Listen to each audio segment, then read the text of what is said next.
بسم الله الرحمن الرحيم. الحمد لله الذي أنزل على عبده الكتاب ولم يجعل له عوجا، والصلاة والسلام على محمد بن عبد الله وعلى آله حزب الله. ما بعد، فيقول الله سبحانه وتعالى في محكم تنزيل والفرقان المجيد بعد أعوذ بالله من الشيطان الرجيم. بسم الله الرحمن الرحيم. إنا عرضنا الأمانة على السماوات والأرض والجبال فأبين أن يحملنها وأشفقن منها وحملها الإنسان إنه كان ظلوما جهولا. صدق الله العلي العليم. عن أنس رضي الله تعالى عنه أن رسول الله صلى الله عليه وسلم قال: إن الله سائل كل راء أما استرعى أحفل أم ضيع. ரவாஹு இப்னு ஹிப்பான் அவு கமா கால அலைஹி ஸலாத்து வஸ்ஸலாம். விண்ணிலே விண்மீன்களையும் மண்ணிலே மட்டில்லா ஜீவராசிகளையும் படைத்து பரிபாலித்து போஷிக்கக்கூடிய ஏக வல்லன் அல்லாஹ் ஒருவனுக்கே போல் அனைத்தும் அல்ஹம்துலில்லாஹ் சும்ம அல்ஹம்துலில்லாஹ்.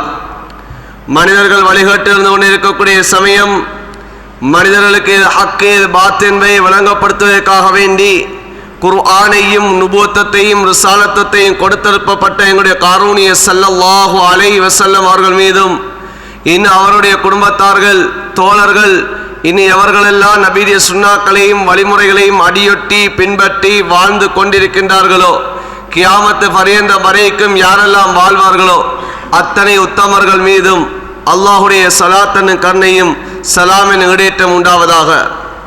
புனித ஜும்மாவுடைய கடமையை நிறைவேற்ற வேண்டி அல்லாஹுடைய இல்லமா மஸ்ஜிதில் இஅ்திகாஃபுடைய நியத்தில் விட்டிருக்கக்கூடிய அல்லாஹுடைய நல்லடியார்களே, அல்லாஹும் அவருடைய தூதரும் எந்தெந்த விடயங்களெல்லாம் எடுத்து நடக்குமாறு எங்களுக்கு கட்டளை பணித்திருக்கின்றார்களோ அந்த விடயங்களை இயன்றால் எடுத்து நடக்குமாறும், எந்தெந்த விடயங்களெல்லாம் நம்முடைய வாழ்விலிருந்து தவிந்து வாழும்படி எங்களுக்கு விளக்கி இருக்கின்றார்களோ அந்த விடயங்களிலிருந்து முற்றுமுழுதாகவே தவிந்து வாழும்படி முதற்க எனக்கு அப்பால் உங்களுக்கும் இறை கட்டளை பிறப்பிக்கின்றேன்.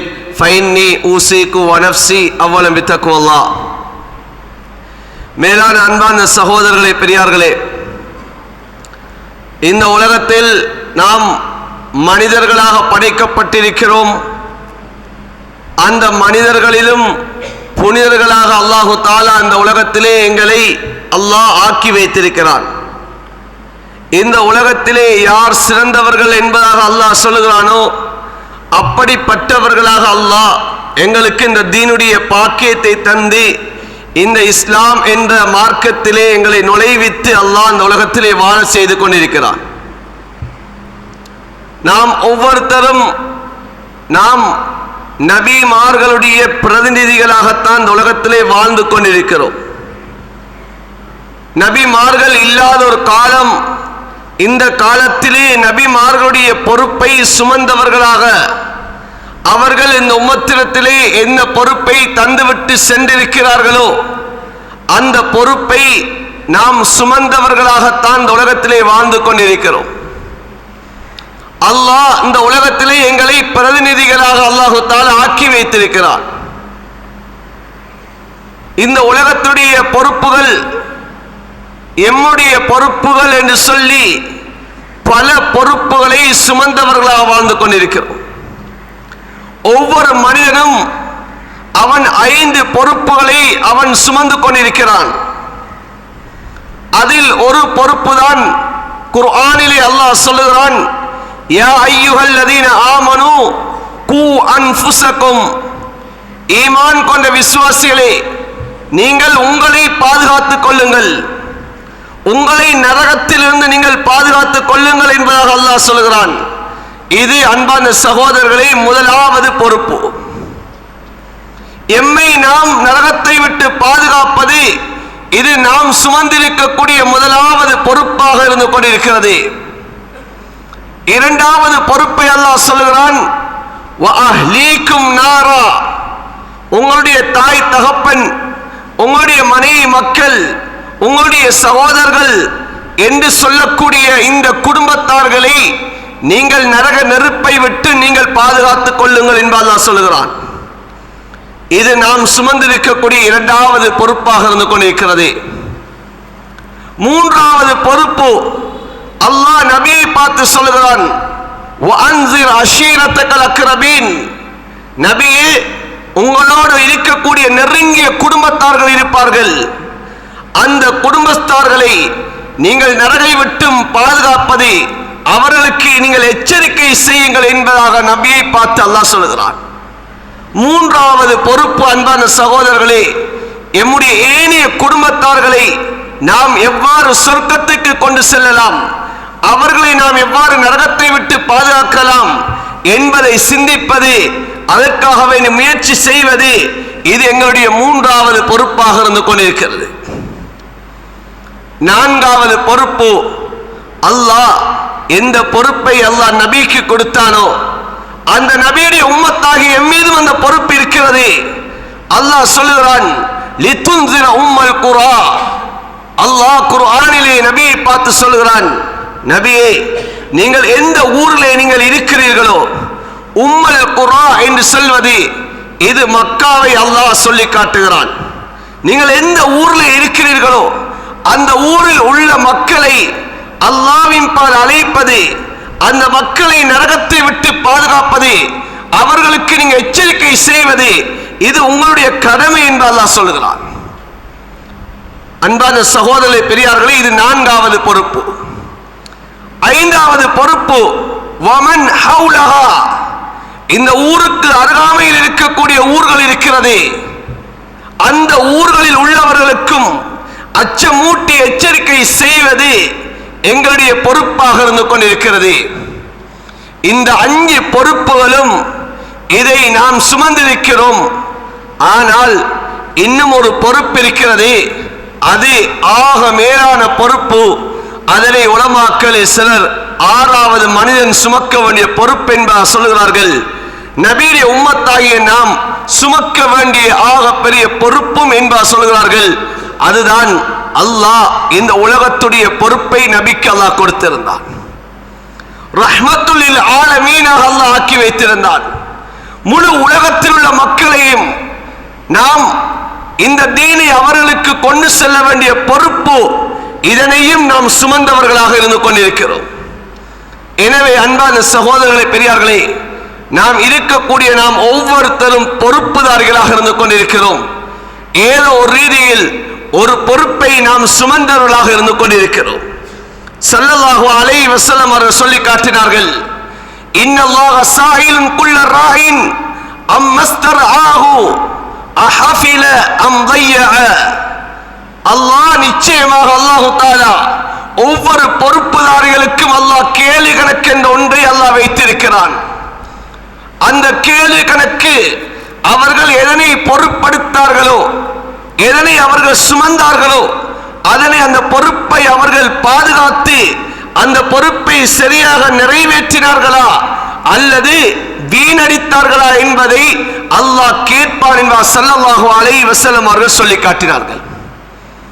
அன்பான சகோதரர்களே, பெரியார்களே, பொறுப்பு என்பது சாதாரண ஒன்றல்ல. பொறுப்புகள் என்பது இது அல்லாஹ்விடம் கேள்வி கணக்குக்கு உள்ளாக்கப்படக்கூடிய ஒரு விடயமாக இருந்து கொண்டிருக்கிறது. ஹஜ்ரத் அபூ ஸர் ரலியல்லாஹு தஆலா அவர்கள் ஹஜ்ரத் ரசூலுல்லாஹ் ஸல்லல்லாஹு அலைஹி வஸல்லம் அவர்களிடம் வந்து கேட்டார்கள், யா ரசூலுல்லாஹ், நீங்கள் ஒவ்வொரு சஹாபாக்களையும் ஒவ்வொரு பிரதேசங்களுக்கு நீங்கள் கவர்னராக ஆக்குறீர்கள், பொறுப்புதாரியாக ஆக்குறீர்கள், நானும் இருக்கிறேன் யா ரசூலுல்லாஹ், என்னையும் ஒரு இடத்துக்கு நீங்கள் கவர்னராக ஒரு பொறுப்பாக நீங்கள் ஆக்க மாட்டீர்களா என்பதாக ஹஜ்ரத் ரசூலுல்லாஹ் ஸல்லல்லாஹு அலைஹி வஸல்லம் அவர்களிடம் வந்து ஹஜ்ரத் அபூ ஸர் ரலியல்லாஹு தஆலா அன்ஹு அவர்கள் வந்து கேட்டார்கள்.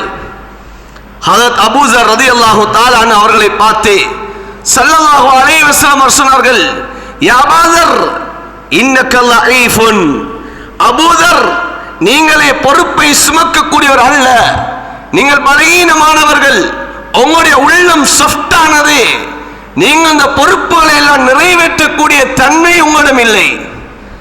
அவர்கள் அந்த பொறுப்புகளை நிறைவேற்றுவதை விட்டும் இல்லாதவர்கள் அல்ல. ஆனா சொன்னார்கள், இன்னக லஈஃபுன், நீங்க சொஃப்டானவர், நீங்கள் இந்த பொறுப்புகளுடைய விடயத்திலே நீங்கள் கூடிய கவனங்கள் செலுத்தி இந்த பொறுப்பை கவனிக்கக்கூடியவர் அல்ல. ஏன் அபூதர் ரலியல்லாஹு தஆலா அவர்கள் இபாதத்திலே கூடிய கவனம் செலுத்தக்கூடியவர்கள்.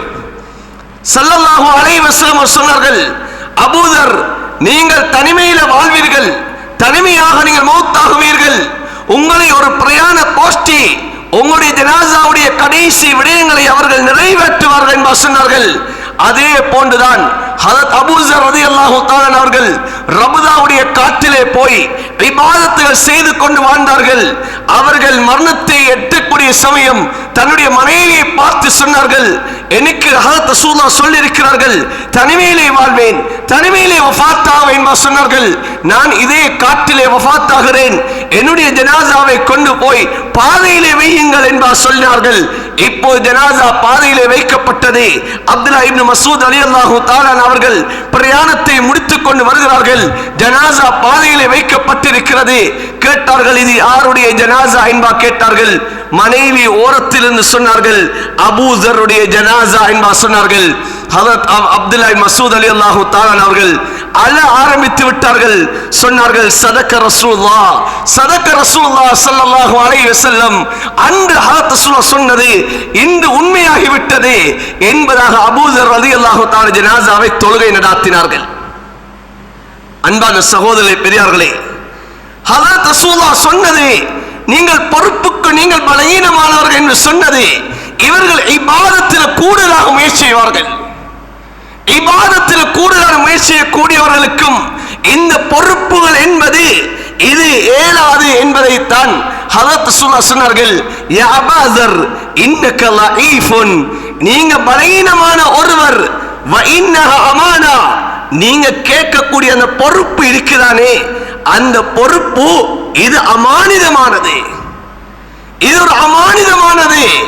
எனவே வைன்னஹா யௌமல் கியாமத்தி ஹிஸ்யு வ நதாமா, இந்த அமானிதம் இது கியாமத்துடைய நாளையில கேவலத்தையும் கை சேதத்தையும் கொண்டு சேர்க்கக்கூடியது. இந்த பொறுப்புகள் என்பது இது கியாமத்துடைய நாளையில நாங்க கண்ணியப்படுத்தக்கூடிய பொறுப்புகள் அல்ல. கியாமத்துடைய நாளையில இது கேவலத்தையும் கை சேதத்தையும் கொண்டு சேர்க்கக்கூடியது என்று சொல்லிட்டு ஹஜ்ரத் ரசூலுல்லாஹ் சொன்னார்கள், இல்லா மன் அகதஹா பிஹக்கிஹா வ அத்தல்லதி அலைஹா ஃபீஹா. நபியார் சொன்னார்கள், இந்த பொறுப்பிலே என்னென்ன விடயங்கள் இருக்கிறது என்பதை ஒரு மனிதன் அறிந்து அந்த பொறுப்பை சரியாக எவன் நிறைவேற்றுகிறானோ அவனை தவிர என்பார் ஸல்லல்லாஹு அலைஹி வஸல்லம் அவர்கள் சொல்லி காட்டினார்கள். எனவே அன்பான சகோதரர்களே, பெரியார்களே, பொறுப்புகள் என்பது கேட்டெடுக்கக்கூடிய ஒரு விடயம் அல்ல. இது ஆசை வைக்கக்கூடிய ஒரு விடயம் ஒன்று அல்ல. இது பொறுப்புகள் என்பது இது நான் விரும்பி அதற்காகவே முயற்சி செய்யக்கூடிய ஒன்றும் அல்ல. பொறுப்புகள் என்பது அன்பான சகோதரர்களே, பெரியார்களே, பொறுப்புகள் என்பது கியாமத்துடைய நாளையில் விசாரிக்கப்படக்கூடிய ஒன்று. இமாம் புகாரி, இமாம் முஸ்லிம் ரஹ்மத்துல்லாஹி அலைஹி ஹதீஸை கொண்டு வருகிறார்கள். குல்லுக்கும் ராயின் வ குல்லுக்கும் மஸ்ஊலன் ரஹியத்திஹி, நீங்கள் ஒவ்வொருத்தரும் பொறுப்புதாரிகள், உங்கள் பொறுப்புகளை பற்றி அல்லாஹ் கியாமத்துடைய நாளையிலே கேள்விகளுக்கு கேட்பான் சொல்லி காட்டினார்கள். எங்களுக்கு கேள்வி கணக்கு கேட்கப்படக்கூடிய ஒன்றுதான் இந்த பொறுப்புடைய விடயம். நாளை கியாமத்துடைய நாளையிலே என்னுடைய அமலை பற்றி அல்லாஹ் கேட்பான். இந்த அமலுக்கு எனக்கு பதில் சொல்ல முடியாமல் போய்விடும். என்னுடைய உறுப்புகளை அல்லாஹ் பேச வைப்பான். இது என்னுடைய விடயத்திலே எனக்கு பதில் சொல்ல முடியாமல் நான் தத்தளித்துக் கொண்டிருக்கக்கூடிய சமயத்தில் நான் பேணிய பொறுப்புகளை சுமந்து அந்த பொறுப்புகளை நிறைவேற்றாதவனாக ஒரு குற்றவாளியாக நான் அல்லாஹ்வுக்கு முன்னால் நிற்பது என்று சொன்னால் எவ்வளவு பெரிய கேவலம் கை சேதமாக இருந்து கொண்டிருக்கும். அன்பான சகோதரர்களே, பெரியார்களே, எனவே தான் ஸல்லல்லாஹு அலைஹி வஸல்லம் அவர்கள் பொறுப்புகளை பற்றி தெளிவாக சொல்லி காட்டினார்கள். சாதாரண ஒன்றல்ல, இது அமானிதம் என்பதை ஸல்லல்லாஹு அலைஹி வஸல்லம் சொன்னார்கள். இந்த காலம், இப்போது இருக்கக்கூடிய இந்த சூழ்நிலை, ஒவ்வொரு மஸ்ஜிதுகளுடைய நிர்வாகத்துடைய காலம் முடிவடைந்து அடுத்த நிர்வாகம் தெரிவு செய்யப்படக்கூடிய ஒரு காலத்தை நாம் அடைந்திருக்கிறோம். அடுத்த இந்த பள்ளியை நிர்வகிக்கக்கூடிய பொறுப்புதாரிகளை நியமிக்கக்கூடிய காலத்தை அடைந்திருக்கிறோம். எனவே இதுவும் ஒரு பொறுப்பாக இருந்து கொண்டிருக்கிறது. இதுவும் நாம் ஒரு கேள்வி கணக்கு கேட்கப்படக்கூடிய ஒரு விடயம்தான். இந்த பள்ளி வாசல்களுடைய பொறுப்புதாரிகளாக இருந்து கொண்டிருக்கிறோம். சாதாரண ஒன்றல்ல. நாம் நினைப்பதை போல் இன்று நிர்வாகங்கள் தெரிவு செய்வதை போல் இன்று நான் பார்க்கின்ற அந்த குவாலிஃபிகேஷன் தகமைகளை போல் குர்ஆன் சொல்லவில்லை, ஹதீஸே ஸல்லல்லாஹு அலைஹி வஸல்லம் அவர்கள் சொல்லவில்லை. இன்னைக்கு ஒரு பள்ளி நிர்வாகம் என்று சொன்னா, பள்ளியுடைய பொறுப்பு என்று சொன்னா, எங்கட சிந்தனையில வாரது இன்னைக்கு அவர் இத்தனை பதவிகள் அடைந்திருக்க வேண்டும், இவர் இத்தனை பட்டதாரியாக இருக்க வேண்டும், இவர் இவ்வளவு படித்திருக்க வேண்டும், இவரிடம் இவ்வளவு செல்வம் இருக்க வேண்டும் என்ற ஒரு சிந்தனை தான் இன்று எங்களுடைய உள்ளத்திலே இருந்து கொண்டிருக்கிறது. அன்பான சகோதரர்களே, பெரியார்களே, இரண்டு விதமான பொறுப்புகள் இருக்கிறது. ஒன்று என்னோடு சம்பந்தப்பட்ட பொறுப்பு, இன்னும் ஒன்று பொதுவான பொறுப்புகள், என்னை தாண்டி ஏனையவர்களோடு சம்பந்தப்பட்ட பொறுப்புகள். என்னோடு உள்ள பொறுப்புக்கு நான் தௌபா செஞ்சிட முடியும், நான் அல்லாஹ்விடம் பாவ மன்னிப்பு தேட முடியும். என்னை தாண்டி இருக்கக்கூடிய அந்த பொறுப்புகளிடம் எத்தனை பேரிடம் நான் தௌபா செய்வது, எத்தனை பேரிடம் நாம் மன்னிப்பு கேட்பது? நாம் நினைக்கிறோம் இன்று நாம் நம்முடைய நிர்வாகத்தை தெரிவு செய்கிறோம், நிர்வாகத்துக்கு ஆட்களை சேர்க்கிறோம் என்பதாக நாம் நினைத்துக் கொண்டிருக்கிறோம். நிர்வாகத்தை தெரிவு செய்யக்கூடியவர்களும் அல்லாஹ்விடத்திலே கேள்வி கணக்குக்கு உள்ளாக்கப்படுவார்கள். யாரை நாம் நிர்வாகியாக தெரிவு செய்தோமோ, யாரை நாம் பொறுப்புதாரியாக நாம் தெரிவு செய்தோமோ, எம்முடைய நாவினால் யாருடைய பெயரை மொழிந்தோமோ, அவர் இந்த பொறுப்பை சரியாக நிறைவேற்றவில்லை என்று சொன்னால் இந்த தெரிவு செய்தவர்களுக்கும் அல்லாஹ்விடம் கேள்வி கணக்கு என்று ஒன்று இருக்கிறது என்பதை விளங்கிக் கொள்ள வேண்டும். அன்பான சகோதரர்களே, பெரியார்களே, நாம் நினைப்பதை போல இங்கு அந்த குவாலிஃபிகேஷன் தகமையில் பார்க்கக்கூடிய இடம் அல்ல பள்ளி வாசல்கள் என்பதை. அவர் பிஏ முடித்திருக்கிறார், டாக்டர் முடித்திருக்கிறார், ஆலிமாக இருக்கிறார், இவர் செல்வந்தராக இருக்கிறார் என்ற ஒரு தகமை பார்க்கக்கூடிய இடம் அல்ல பள்ளி வாசல் என்பது. பள்ளி வாசலுடைய நிர்வாகம், பள்ளி வாசலுடைய பொறுப்புகள் என்பது குர்ஆன் சொல்லுகிறது. யார் இந்த பொறுப்புக்கு தகமை வாய்ந்தவர்கள், இந்த பொறுப்புக்குரியவர்கள் யார் என்பதை குர்ஆன் தெளிவாக சொல்கிறது. இந்த பள்ளி வாசல்களை நிர்வகிக்கக்கூடியவர்கள், இந்த பள்ளியை ஹயாத்தாக்கக்கூடியவர்கள் சரியானவர்களாக இருப்பார்கள் சொன்னால் இந்த பிரதேசத்துக்கு வரக்கூடிய பலாய் முசீபத்துகளை கூட அல்லாஹ் வேறு பக்கத்துக்கு திருப்பி விடுகிறான். ஹஜ்ரத் ரசூலுல்லாஹ் ஸல்லல்லாஹு அலைஹி வஸல்லம் அவர்கள் ஹதீஸை தெளிவாக சொன்னார்கள். அல்லாஹ் ஒரு ஊருக்கு, ஒரு கிராமத்துக்கு அல்லாஹ் அழிவை நாடுகிறான். அந்த அழிவை நாடக்கூடிய சமயம் அந்த பள்ளிகளை நிர்வகிக்கக்கூடியவர்கள் யார் என்பதை அல்லாஹ் பார்க்கிறான். அவர்கள் சீரானவர்களாக இருந்தால் அல்லாஹ் அந்த அதாபை வேறு பக்கத்துக்கு அல்லாஹ் திருப்பி விடுகிறானாம். கியாமத்துடைய நாளையிலே அல்லாஹ் கேட்பானாம், ஐன ஜீரானி, ஐன ஜீரானி, என்னுடைய அண்டை வீட்டார்கள் எங்கே, என்னுடைய அண்டை வீட்டார்கள் எங்கே என்ப அல்லாஹ் கேட்பானாம். மலக்குமார்கள் அல்லாஹ்வை பார்த்து சொல்வார்களாம், யா அல்லாஹ், உனக்கு அண்டை வீட்டார்கள் இருக்கிறார்களா, உனக்கு அண்டை வீட்டார்கள் உனக்கு அவசியமானவர்களா என்பதாக அந்த மலக்குமார்கள் கேட்பார்களாம். அல்லாஹ் சொல்வானாம், என்னுடைய அண்டை வீட்டார்கள் யார் தெரியுமா? உம்மாருல் மசாஜித், மஸ்ஜிதுகளை நிர்வகிக்கக்கூடியவர்கள், மஸ்ஜிதுகளை ஹயாத்தாக்கக்கூடியவர்கள் தான் என்னுடைய அண்டை வீட்டார்கள் விட்டார்கள் என்று அல்லாஹ் தஆலா சொல்வானாம். ஸல்லல்லாஹு அலைஹி வஸல்லம் சொன்னார்கள், உம்மாருல் மஸ்ஜித் அஹ்லுல்லாஹ், யார் அல்லாஹ்வுடைய பள்ளிகளை நிர்வகிக்கிறார்களோ, அல்லாஹ்வுடைய பள்ளிகளை யார் ஹயாத்தாக்குகிறார்களோ அவர்கள் அல்லாஹ்வுடைய குடும்பத்தார்கள், அல்லாஹ்வுக்கென்று உரியவர்கள் என்பார் ஸல்லல்லாஹு அலைஹி வஸல்லம் சொல்லி காட்டினார்கள். எனவே அன்பான சகோதரர்களே, பெரியார்களே, பள்ளி வாசல்களுடைய பொறுப்புகள் என்பது சாதாரண ஒன்றல்ல, போட்டி போடக்கூடிய ஒன்றல்ல. இன்று நான் வரவேன் என்பதற்காகவே நீ 10 பேரை சேர்த்து நான் தான் வரவேன் என்று நீங்கள் சொல்ல வேண்டும் என்று சண்டையிடக்கூடிய ஒன்றல்ல. இன்று சமூகத்திலே பள்ளியுடைய நிர்வாகம் தெரிவு செய்யப்படக்கூடிய சமயத்தில் எத்தனை விதமான சண்டை சச்சரவுகள் ஏற்படுகிறது. தகுதி இல்லாதவர்கள் எல்லாம் இன்று பள்ளி வாசலுடைய நிர்வாகத்துக்கு வருகிறார்கள். பள்ளியோடு தொடர்பில்லாதவர்கள் அந்த நிர்வாக சபைக்கு வருகிறார்கள். ஹராமான தொழில்களை செய்யக்கூடியவர்கள் இன்று பள்ளிகளை நிர்வகித்துக் கொண்டிருக்கிறார்கள். தன்னுடைய கடமைகளை சரியாக நிறைவேற்ற முடியாதவர்கள் இன்று பள்ளிகளுடைய கடமைகளுக்கு பொறுப்பாகின்றார்கள்.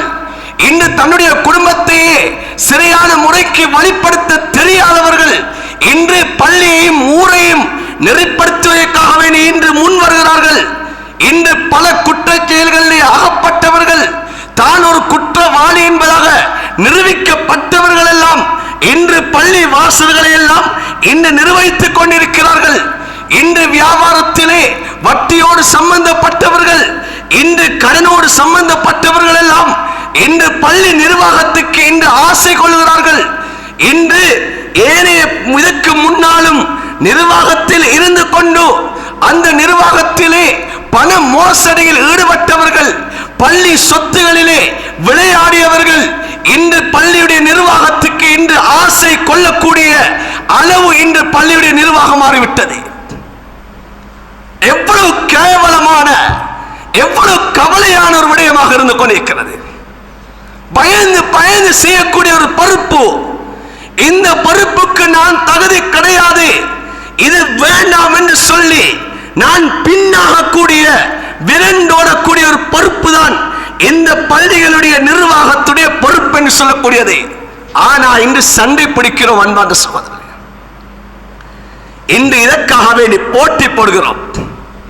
ஒரு நிர்வாகத்தை தெரிவு செய்துவிட்டால் அதற்கு எதிரானவர்கள் அதற்காக வேண்டி பிட்டிஷன் அடிப்பது, பக்கு போட்டுக்கு இன்று எத்தனை விதமான கடிதங்கள் அடிப்பது, அவர்கள் நிர்வாகிகள் சரி வராது, நாங்கள் தான் சீரானவர்கள் என்பதாக எத்தனை விதமான முயற்சிகள். அல்லாஹ் பாதுகாக்க வேண்டும். நாம் நினைத்துக் கொண்டிருக்கிறோம் இதனால் நன்மை என்பா நினைத்துக் கொண்டிருக்கிறோம். பள்ளிகளுடைய பொறுப்புகள் என்பது நாம் உலகத்துடைய பட்டம் பதவியை போல் நான் BA, நான் MBBS அல்லது நான் ஒரு ஆலிம், நான் இந்த மதரசாவில் வெளியாகியவன் என்று ஒரு பட்டம் போடுவதற்கான பொறுப்பு அல்ல பள்ளி நிர்வாகத்திலே பொறுப்பு. தனக்கு பின்னால் கண்ணியத்தை ஏற்படுத்தக்கூடிய பொறுப்பு அல்ல. இன்று நாம் நினைக்கிறோம் நான் ஒரு பள்ளி நிர்வாகி அல்லது ஒரு பள்ளியுடைய தலைவர் என்று சொன்னால் எனக்கு கண்ணியம் இருக்கிறது, நான் ஊரிலே கண்ணியப்படுத்தப்படுவேன், நான் சங்கைப்படுத்தப்படுவேன், நான் பள்ளி நிர்வாகத்தில் இருக்கிறேன் என்பதாக பெருமை பாராட்டலாம். அல்லது நான் எங்கேயாவது வைபவத்திலே எனக்கு ஒரு முன்னுரிமை தரப்படும் என்பதாக இன்று நினைத்துக் கொண்டிருக்கிறார்கள். அன்பான சகோதரர்களே, பெரியார்களே, இது உலகத்தில் கண்ணுக்கு முன்னால விளங்கலாம், எங்களை கண்ணுக்கு முன்னால இவ்வாறு கௌரவிக்கப்படலாம். ஆனா இந்த கௌரவத்துக்குரிய பொறுப்பு அல்ல இந்த பள்ளிகளை நிர்வாகம் செய்யக்கூடிய பொறுப்புகள் என்பது. இன்று சிலர் தனக்கு செல்வம் இருக்கிறது, தனக்கு ஒரு பள்ளியை பொறுப்பாக்கிக் கொள்வோம், எனக்கிட்ட ஒரு பதவி இருக்கிறது, அந்த பதவிக்கு நான் ஒரு பள்ளியை பொறுப்பாக்கிக் கொள்வோம் என்று வரக்கூடிய ஒரு பொறுப்பும் அல்ல இந்த பள்ளியுடைய நிர்வாகம் என்பது. சாதாரண பொறுப்பல்ல. நாங்க எங்களுடைய பாசையில சொல்றா இருந்தா பொறுப்படுத்தா பருப்பு திங்கள் என்பா சொல்லுவாங்க. அதே போலதான் அன்பான சகோதர பெரியார்களே, இது சாதாரண பொறுப்பல்ல. பள்ளியுடைய பொறுப்புகள் என்பது அல்லாஹ்விடத்தில் கியாமத்தின் நாளையில விசாரிக்கப்படக்கூடிய ஒரு பொறுப்பு. பயந்து பயந்து இந்த நிர்வாகத்துக்குள்ள வரக்கூடியவர்கள் இந்த நிர்வாகத்தை தெரிவு செய்யக்கூடிய நாம் இந்த விடயத்தில் அல்லாஹ்வை பயந்து பயந்து நாங்கள் செயற்பட வேண்டும். குர்ஆன்ல அல்லாஹ் சூரத்து தௌபாவுல ஒரு ஆயத்தை அல்லாஹ் வைத்திருக்கிறார். இந்த பள்ளிகளை நிர்வகிக்க யார் தகுதி என்ற விடயத்தில் குர்ஆன்ல அல்லாஹ் சொல்கிறான், இன்னமா யஅமுரு மஸாஜிதல்லாஹ், அல்லாஹ்வுடைய பள்ளிகளை நிர்வகிக்கக்கூடியவர்கள் இவர்கள் யார் தெரியுமா? முதலாவது நிபந்தனை அல்லாஹ் சொல்கிறான், மன் ஆமன பில்லாஹ், அல்லாஹ்வை ஈமான் கொண்டிருக்க வேண்டும், அல்லாஹ் மீது முழு நம்பிக்கை உள்ளவராக இருக்க வேண்டும், வஸ்துக்கள் மீது உள்ள நம்பிக்கை இல்லாதவராக இருக்க வேண்டும், உள்ளத்திலே ஈமானுடைய தளர்வு இருக்கக்கூடாது, அவருடைய உள்ளத்தில் அல்லாஹ் மீது உள்ள முழுமையான நம்பிக்கை இருக்க வேண்டும். ஏன்? இவர் இந்த ஊருடைய இந்த பிரதேசத்துடைய ஒரு பொறுப்புதாரி. இவருடைய உள்ளத்தில் ஈமானுடைய தளர்வு இருக்குமாக இருந்தால் இதனை சூழ உள்ளவர்கள், இவருக்கு கீழால் உள்ளவர்களுடைய ஈமான் தளர்ந்து போய்விடும், அவர்களுடைய ஈமான்ல பலவீனம் உண்டாகிவிடும். சொல்லுவார்கள், தாய் தந்தை எவ்வாறு அதே போன்றுதான் பிள்ளைகள் என்பார் சொல்லுவார்கள்.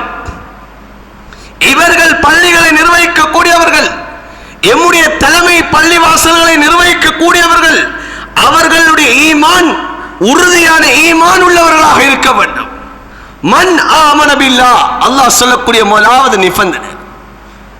இந்த இருக்கக்கூடிய ஒவ்வொருத்தரும் தான் நாம் நம்முடைய நிர்வாகங்களை தெரிவு செய்யக்கூடியவர்கள். அடுத்து வரக்கூடிய நிர்வாகத்தை தெரிவு செய்யக்கூடியவர்கள் இந்த இருக்கக்கூடிய நாங்கள் தான்.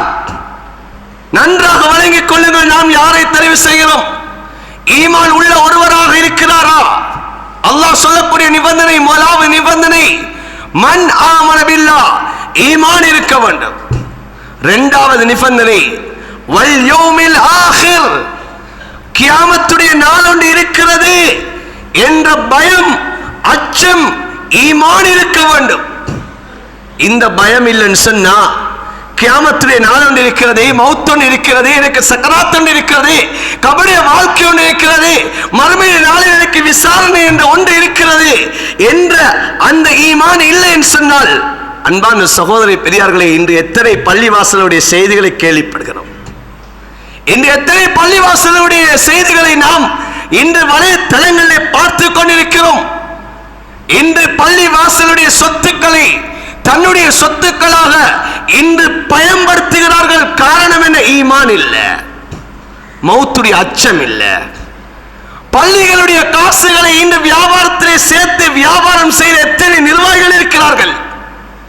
காரணம் என்ன? நான் கபர்ல இருந்து எழுப்பாட்டப்படுவேன், கபருடைய வாழ்க்கை ஒன்று இருக்கிறதே, அதுல எனக்கு நரகமா சொர்க்கமா, அந்த கபருடைய வாழ்க்கையில இன்பமா இருப்பேனா இல்லையா, சக்கராத்துல களிமா வருமா இல்லையா என்ற அச்சம் இல்ல, மறுமையில வாழ்க்கையுடைய நம்பிக்கை இல்ல, உலகத்தில் நான் எப்படி வேணுமா வாழலாம் என்பார் நினைத்துக் கொண்டிருக்கிறார்கள். பள்ளி வாசலுடைய நிர்வாகம் என்று வந்து விட்டாலே நிர்வாகத்தை ஒப்படைப்பதற்கு தயாரில்லை. எத்தனை சண்டைகள்! புதிய நிர்வாகம் ஒன்று தெரிவு செய்யப்பட்டு விட்டால் பழைய நிர்வாகிடம் சென்று கணக்கறிக்கையை தாருங்கள் என்று கேட்டால் கணக்கறிக்கையை கொடுப்பதற்கு தாமதம். என்ன காரணம்? அன்பான சகோதரே, பள்ளி வாசலுடைய கணக்கிலே விளையாடப்பட்டிருக்கிறது. எத்தனை நிர்வாகத்திலே செய்தியை கேள்விப்பட்டிருக்கிறோம், எத்தனை ஊர்களில் இந்த செய்தி நாம் கண்டு கொண்டிருக்கிறோம். எத்தனை நிர்வாகங்கள் இப்படியான செயற்பாடுகளை செய்து கொண்டிருக்கிறார்கள். சாதாரணமாக ஒரு பள்ளியுடைய நிர்வாகம் 3 வருடங்கள், இந்த 3 வருடங்கள் முடிந்துவிட்டால் அவர்கள் யோசிக்க வேண்டும், அல்லாஹ் என் மீது வைத்த பெரிய ஒரு சுமையை நான் இன்று நாம் இறக்கி வைக்கிறேன், என்னோட தலையோட இந்த தலையாக இது போயிட வேண்டும் என்பதாக சந்தோஷத்தில் ஒப்படைக்க வேண்டிய பொறுப்பு தான் நிர்வாகம் என்று சொல்றது. ஆனா நான் தான் இருக்க வேண்டும் என்பதாக அவர்கள் இன்று எத்தனை நிர்வாகங்கள் இன்று சண்டைப்படுத்திக் கொண்டிருக்கிறார்கள். எத்தனை நிர்வாகங்கள் அதற்காக முயற்சி செய்கிறார்கள். நான் வர வேண்டும், நான் வர வேண்டும். ஏன்? இது தொழிலா? பள்ளி வாசலுடைய பொறுப்பு என்பது தொழிலா? சம்பாத்தியம் கொடுக்கக்கூடிய, சம்பளம் கொடுக்கக்கூடிய ஒரு பொறுப்பு. அன்பான சகோதரர்களே, தன்னுடைய பொக்கேட்டால செலவழிக்க வேண்டிய பொறுப்பு இது. பொக்கேட்டுக்குள்ள அள்ளி போட வேண்டிய பொறுப்பு அல்ல இது. தன்னுடைய பொக்கேட்ல இருந்து அள்ளி வழங்கக்கூடிய ஒரு பொறுப்பு இந்த பள்ளியுடைய பொறுப்பு என்று சொல்லக்கூடியது. ஆனா இன்றைக்கு இதெல்லாம் நடக்கிற காரணம் என்ன? இது கியாமத்துடைய பயம் இல்ல, சக்கராத்துடைய பயம் இல்ல, எனக்கு கேள்வி கணக்கென்ற ஒன்று இருக்கிற இந்த பயம் இல்லாத காரணம் தான் இன்னைக்கு இந்த நிர்வாகத்தை கட்டி பிடிச்சு கொண்டு இருக்கிறதுக்கான காரணமாக இருக்குது. நிர்வாகத்தை உடைய இயலாத காரணமாக இருக்குது. எனவே தெரிவு செய்யக்கூடிய நாங்கள் இரண்டாவது நிபந்தனை அல்லாஹ் சொல்றான், வல் யௌமில் ஆகிர், கியாமத்துடைய அந்த நம்பிக்கை இருக்கக்கூடியவங்களை தெரிவு செய்யணும். இன்னைக்கு எங்களுடைய இலங்கையில, இன்னைக்கு எங்களுடைய பிரதேசங்கள்ல மறைமுகமாக நாஸ்திகர்கள் நிர்வாகத்தில் இருக்கிறாங்க. மறைமுகமாக நாஸ்திகர்கள் பள்ளியுடைய நிர்வாகத்தில் இருக்கிறாங்க. நாங்க பார்க்கிறோம் அவங்களோட பொசிஷனை, அவங்களோட பட்டம் பதவியை பார்க்கிறோம், அவங்களுடைய செல்வத்தை பார்க்கிறோம். இன்னைக்கு நாஸ்திகர்களை கொண்டு பள்ளி நிர்வாகத்தில் அமர்த்தி வச்சிருக்கிறான். சோலை எவ்வளவு பெரிய கவலையான விடயம். இந்த பள்ளிகளை நிர்வகிக்கக்கூடியவர்கள் நாஸ்திகர்களாக இருந்தா கியாமத்திலே நம்பிக்கை இல்லாதவர்கள் இருப்பாங்கன்னு சொன்னா, இருக்கக்கூடிய ஊர்வாசிகள் வாலிபர்களுடைய உள்ளத்துல இந்த கியாமத்துடைய நம்பிக்கை, இந்த மௌத்துடைய பயம் எந்த அளவு வரும் அன்பான சகோதரர்களே? எதிர்காலத்தில் எங்கள் சந்ததிகள் நாஸ்திகர்களாக மாறிடுவாங்க. அல்லாஹ் பாதுகாக்க வேண்டும். இன்னைக்கு எத்தனை பேர், இன்னைக்கு எத்தனை படித்தவர்கள், பட்டம் பதவியில் உள்ளவர்கள் தன்னுடைய கொள்கை நாஸ்திகம் என்பதை வெளிப்படுத்தாதவர்களாக எத்தனை பேர் இருக்கிறார்கள்? ஏன் காரணம் தெரியுமா? என்ன பள்ளிக்கு சேர்க்க மாட்டா, என்ன பள்ளியுடைய நிர்வாகத்துக்கு எடுக்க மாட்டா, என்னத்தால வெளிப்படுத்தாத எத்தனை பேர் இருக்கிறாங்க. அல்லாஹ் பாதுகாக்க வேண்டும். அன்பான சகோதரர்களே, கொஞ்சம் நேரம் நீளுது என்பதற்காக வேண்டி நீங்க கொண்டு நினைத்துக் கொள்ளாதீங்க. இது முக்கியமான ஒரு விடயம், அதனால கொஞ்சம் இருந்து கேட்டுட்டு போங்க. இது அல்லாஹ் சொல்லக்கூடிய இரண்டாவது நிபந்தனை. மூன்றாவது நிபந்தனை அல்லாஹ் சொல்லுகிறான், நிர்வாகத்துக்கு யார் தகுதி?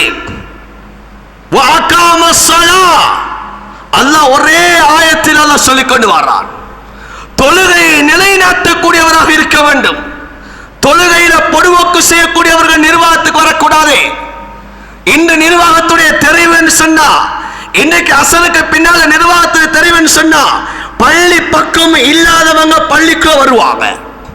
இந்த அசலுடைய தொழுகையில வந்து கலந்து கொள்வாங்க. நிர்வாகத்தை தெரிவு முடிஞ்சிட்டா அடுத்த நிர்வாகத்தை தெரிவுக்கு தான் அவரை பள்ளியில காரணத்துக்கு இயலும். இன்னைக்கு எத்தனை சம்பவங்களை பார்க்கிறோம். இன்னைக்கு எத்தனை நிர்வாகத்தை தெரிவுக்கு நாங்களும் போயிருக்கிறோம். எனக்கு எத்தனை சண்டை சச்சரவுகள். தொழுகை இல்லாதவங்க இன்னைக்கு நிர்வாகத்தை பிடிக்கணும் என்று சொல்லி முன் வராங்க. நாங்க இன்னைக்கு அவங்களை ஆமோதிக்கிறோம்.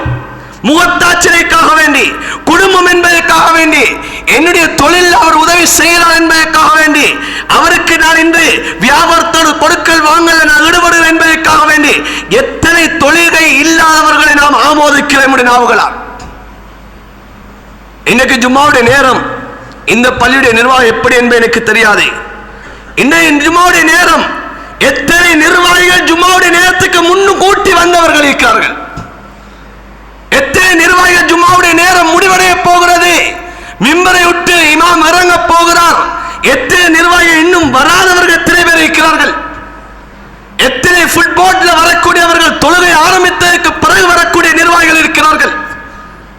இவர்கள் இவ்வாறு இருப்பார்கள் சொன்னால் மனிதர்கள் உள்ளத்திலே, இந்த மஹல்லாவை சேர்ந்தவர்கள் உள்ளத்திலே இந்த தொழுகையுடைய அஹம்மியத், தொழுகையுடைய முக்கியத்துவம் எவ்வளவு இருக்கும் அன்பான சகோதரர்களே? தொழுகை வேண்டும் என்ற சிந்தனை எவ்வளவு இருக்கும்? தொழுகைக்கு முன் சஃபிலே வரக்கூடியவர்களுடைய சிந்தனை கூட நாம் இன்னும் நேரம் இருக்குதானே தொழுது கொள்ளலாம் என்ற அந்த சிந்தனை வருமே தவிர நேர காலத்தோடு பள்ளிக்கு வர வேண்டும் என்ற சிந்தனை வரமாட்டாது அன்பான சகோதரர். சாதாரண ஒன்றல்ல நாம் தெரிவு செய்யப்படக்கூடியது. அல்லாஹ் சொல்கிறான், தொழுகையை நிலைநாட்டக்கூடியவர்கள் நிர்வாகத்துக்கு வர வேண்டும்.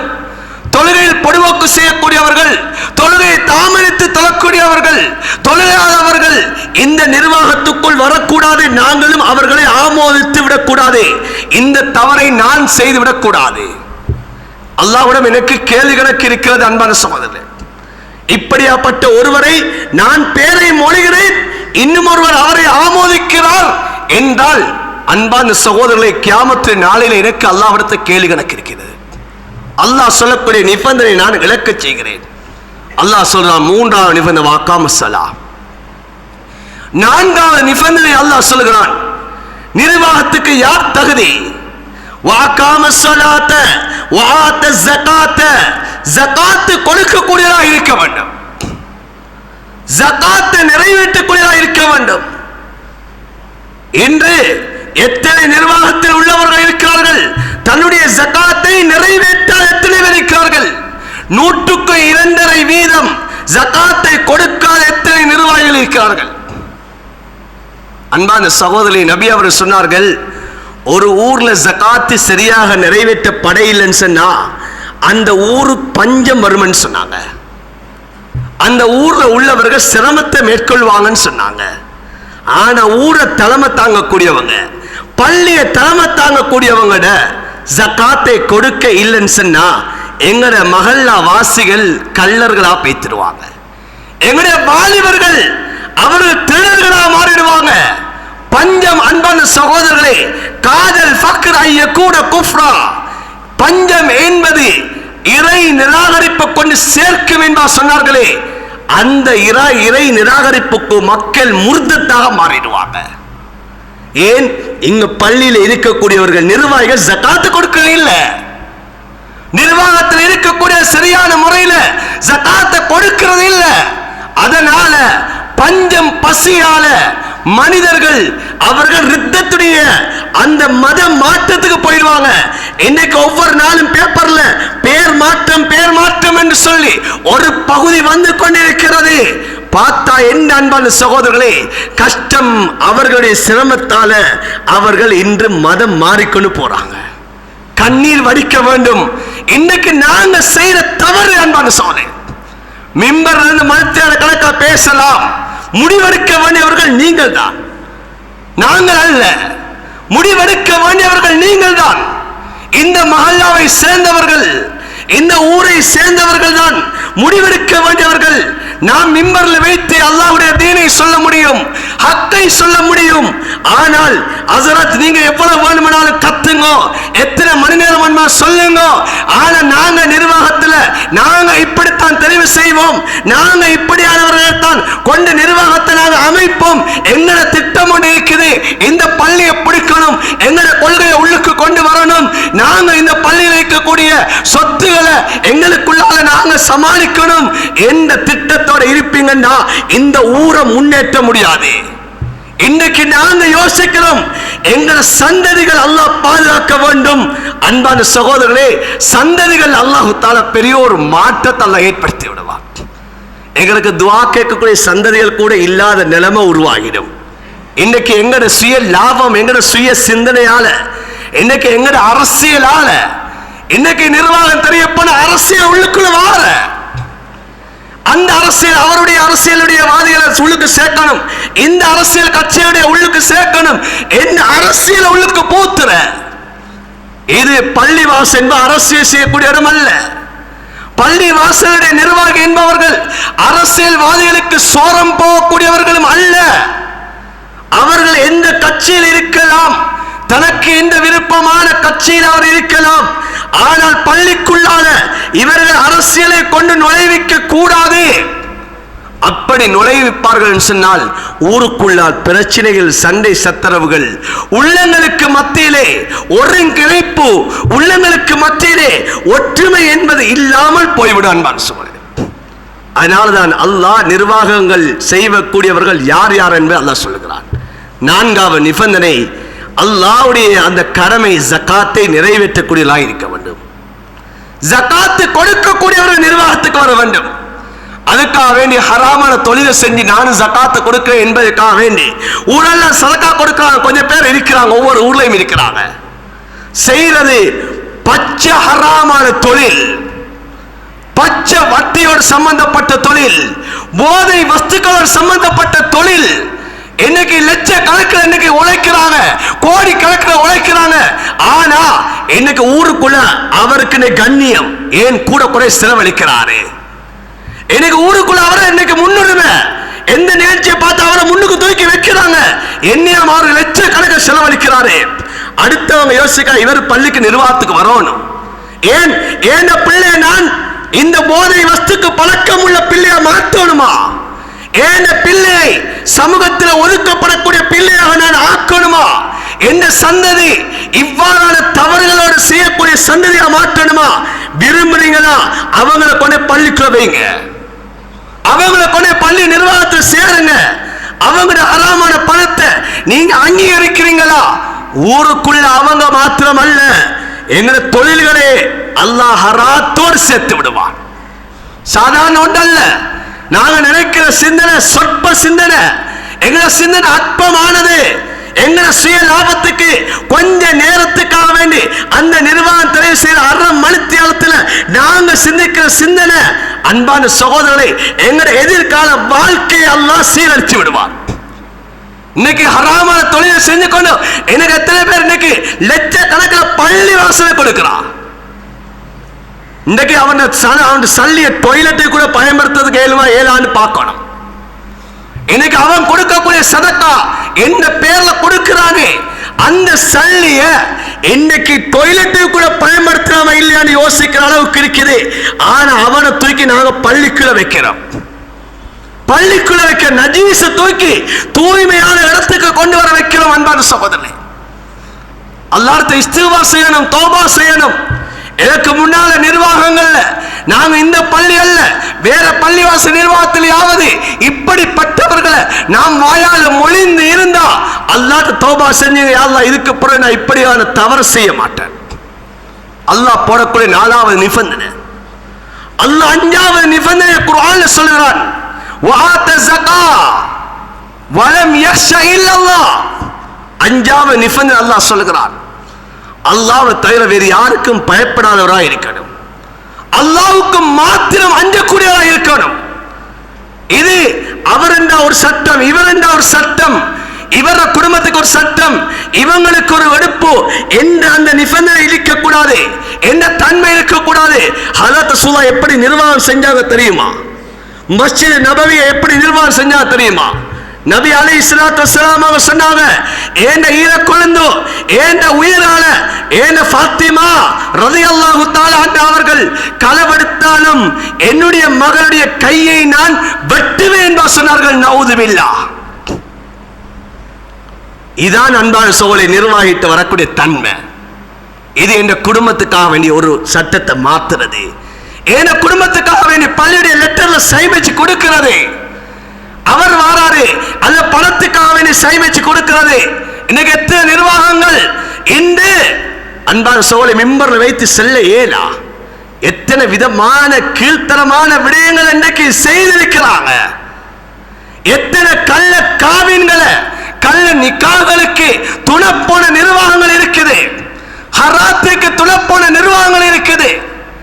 எனக்கு எத்தனை வகையான இன்று பாவத்துக்கு பள்ளியுடைய கடிதங்களை பயன்படுத்திய நிர்வாகிகள் இருக்கிறாங்க. எப்படி அல்லாஹ்ட்ட போயிட்டு பதில் சொல்ல போறது? நிர்வாகம் என்பதை நாங்கள் நினைக்கிற 4 சுவருக்குள்ளால இந்த பள்ளியை அலங்கரிக்கிறது, இந்த பள்ளியுடைய விடயங்களை முஅத்தினுக்கு இமாமுக்கு சம்பளம் கொடுக்கிறது, நோம்புடைய ஹதியாக்கள் எடுக்கிறது, நோம்புடைய காலத்துல கஞ்சி காய்ச்சி கொடுக்கிறது. இதைத்தான் நாங்கள் நேற்றிருக்க நிர்வாகம் நினைச்சிருக்கிறோம். நிர்வாகங்கிறது அதல்ல, பள்ளி நிர்வாகம் என்கிறது அதல்ல.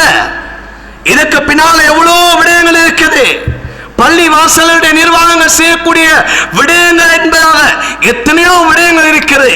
ஹஜ்ரத் ரசூலுல்லாஹ்வுடைய அந்த மஸ்ஜிதுடைய நிர்வாகத்தை படிக்கணும், நிர்வாகத்தை தெரிந்தவங்க நிர்வாகத்துக்குள்ள வரணும். ஹஜ்ரத் ரசூலுல்லாஹ் மஸ்ஜித் நபவியை எப்படி நிர்வாகம் செய்தாங்க, அந்த மஸ்ஜித் நபவி எப்படி என்னென்ன விடயங்களுக்காக வேண்டி அந்த மஸ்ஜித் நபவி பயன்படுத்தப்பட்டுச்சு. ஹஜ்ரத் ரசூலுல்லாஹ் அந்த மஸ்ஜித் நபவியுடைய பிரதான நிர்வாகியா இருந்து அந்த சஹாபாக்கள் எப்படி வழி நடத்தினாங்க, அந்த வழித்தோன்றல வந்த அபூபக்கர், உமர், உஸ்மான், அலி ரலியல்லாஹு தஆலா அன்ஹும் எப்படி அந்த நிர்வாகங்களை கொண்டு போனாங்க. இதை படிக்கணும் அன்பான சகோதரே. எனவே அன்பான சகோதரி பெரியார்களே, எனவே எம்முடைய பள்ளி வாசலுடைய நிர்வாகத்துடைய காலம் வந்திருக்கிறது, நிர்வாகத்தை தெரிவு செய்யக்கூடிய காலம் வந்திருக்கிறது.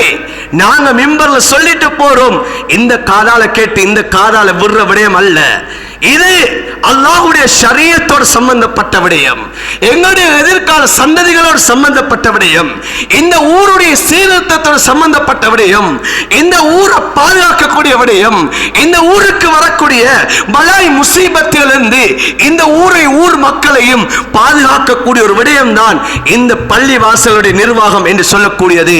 எனவே இந்த நிர்வாகங்களை தெரிவர நாங்கள் தகுதியானவர்களை தெரிவு செய்வோமாக இருந்தால் அல்லாஹ் எம்மை ஈமானோடு வாழ வைப்பான், எம்மையும் அல்லாஹ் இஸ்லாத்தோடு வாழ வைப்பான், எம்முடைய இறுதி முடிவுகளை அல்லாஹ் நல்லதாக ஆக்குவான், எங்களுடைய சந்ததிகளுடைய இறுதி முடிவுகளையும் அல்லாஹ் நல்லதாக ஆக்குவான். இதற்கு பின்னால வரக்கூடியவர்களுடைய எதிர்கால வாழ்க்கையும் அல்லாஹ் இஸ்லாத்தை பாதுகாக்கக்கூடியவர்களாக ஈமான் உடையவர்களாக இந்த ஊரில் வரக்கூடிய பலாய் முசீபத்துகளை பாதுகாக்கக்கூடியவர்களாக அல்லாஹ் இந்த எங்களை சமூகத்தை அல்லாஹ் ஆக்குவான். எனவே அன்பான சகோதரர்களே, முக்கியமான ஒரு பொறுப்பு இது. இது அரசியலுடைய பொறுப்பு அல்ல, அல்லாஹ்வுடைய தீனுடைய பொறுப்பு, அல்லாஹ்வுடைய மாளிகை நிர்வகிக்கக்கூடிய பொறுப்பு. இது காசி பணம் இதற்காக வேண்டி லஞ்சங்கள் கொடுத்து, இதற்காக வேண்டி நாங்கள் ஆட்களை சேர்த்து இதற்காக வேண்டி முயற்சி செய்யக்கூடிய பொறுப்பு அல்ல. தயவு செய்து பதவிகள் ஆசை வைத்து வரக்கூடிய பொறுப்பும் அல்ல. இந்த பதவி ஆசைகள் உள்ளத்தில் இருக்கிறதுனா அல்லாஹ்ட்ட தௌபா செய்ய வேண்டும். யா அல்லாஹ், எவ்வளவு பெரிய ஒரு பொறுப்பு இது, இந்த பொறுப்புக்கு நான் தகுதி அல்ல என்பதாக ஒதுங்கிட்டு போக வேண்டிய ஒரு பொறுப்பு தான் இந்த பள்ளியுடைய நிர்வாகத்துடைய பொறுப்பாக இருந்து கொண்டிருக்கிறது. அது இந்த பள்ளியுடைய நிர்வாகம் மாத்திரமல்ல, ஊர்ல இருக்கக்கூடிய எத்தனை பள்ளி வாசல் இருக்கலாம் அத்தனை பள்ளிகளுடைய நிர்வாகத்துடைய பொறுப்பும் இதுதான். இந்த நாட்டில் அல்லது இந்த உலகத்தில் எத்தனை பள்ளி வாசல் இருக்கலாம் அத்தனை பள்ளிகளுடைய பொறுப்பும் இதுதான். எனவே அன்பான சகோதரர்களே, அம்மானிதத்தோடு நடப்போம். அல்லாஹ்விடத்தில் நாங்கள் துஆ செஞ்சு எம்முடைய இந்த பள்ளி வாசலுடைய நிர்வாகத்தை, இந்த மஹல்லாவுடைய இந்த நிர்வாகத்தை நல்லவர்களை கொண்டு, அல்லாஹ் விரும்பக்கூடியவர்களை கொண்டு, அல்லாஹ் சொன்னவர்களை கொண்டு நாம் தெரிவு செய்வோம். அல்லாஹ் சுப்ஹானஹு வ தஆலா எங்களையும் எங்களுடைய ஊரார்களையும் அல்லாஹ் பாதுகாப்பானாக. எங்களுடைய இறுதி முடிவுகளை அல்லாஹ் நல்ல முடிவுகளை ஆக்குவாயாக. எங்கள் அனைவரும் தீனுக்காக வேண்டி கபூல் செய்வாயாக. எங்கள் ஒவ்வொருத்தரையும் அல்லாஹ் சீதேவிகள் ஆக்குவாயாக. எங்களுடைய கலிமா ஒரு மௌத்தை நசீபாக்குவாயாக. எங்களுக்கு ஊருக்கு வரக்கூடிய பலாய் முசீபத்திலிருந்து எங்கள் அனைவரையும் நீ பாதுகாத்து அருள் செய்வாயாக. எங்கள் அனைவரையும் கபூல் செய்வாயாக. யா அல்லாஹ், அந்த பள்ளியுடைய நிர்வாகத்துடைய காலம் முடிவடைந்து இருக்கிறது. யா அல்லாஹ், நல்லவர்கள் இந்த பள்ளிகளை நிர்வகிப்பதற்கு நீ தௌஃபீக் செய்வாயாக. அவர்கள் மூலமா இந்த ஊருக்கு வரக்கூடிய பலாய் முசீபத்தில் விட்டும் பாதுகாப்பாயாக. எதிர்வரக்கூடிய சந்ததிகள் வாலிபர்களை சீரானவர்களாக மாற்றக்கூடிய, சீரானவர்களாக உருவாக்கக்கூடிய அந்த தகமை வாய்ந்த நிர்வாகிகளை யா அல்லாஹ் இந்த நிர்வாகத்தில் சேர்த்தருள்வாயாக. யா அல்லாஹ், அப்படிப்பட்டவர்களை நாம் தெரிவு செய்வதற்கு எங்கள் உள்ளத்தில் யா அல்லாஹ் யாரை நீ முடிவு செய்கிறாயோ அந்த உள்ளத்தில் உதிப்பாக்குவாயாக. எங்கள் அனைவருக்காக வேண்டி கபூல் செய்வாயாக. ஆமீன் ஆமீன் யா ரப்பல் ஆலமீன் வல்ஹம்துலில்லாஹி ரப்பில் ஆலமீன். அல்ஹம்துலில்லாஹ் நஹ்மது வ நஸ்தஈனு வ நஸ்தக்ஃபிரு வ நுமினு